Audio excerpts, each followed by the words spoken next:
Ang ganda ng dugo, BP, cholesterol, sugar. Talaga? Naku, Oo, congrats! thank you. Kaya yun nga, itutuloy ko na yung walking Oo. at saka yung diet na sinasabi ni Erwin, yung no sugar. Oo.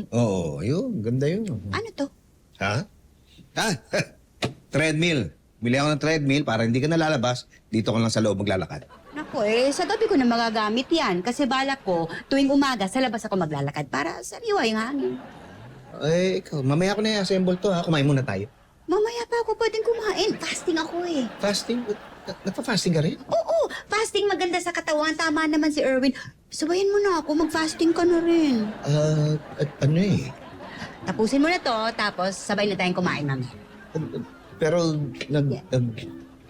Ay, ma! Sakto! Andito ka na. Naluto ko na po yung ulam. Di ba ako pwedeng kumain? Fasting kami. Sabay. sayang lalamig. O, di initin mamaya. Ha? Mama! Si Sir, oh! Inaamoy ko lang. Inaamoy ko lang. Sige na, ano ba?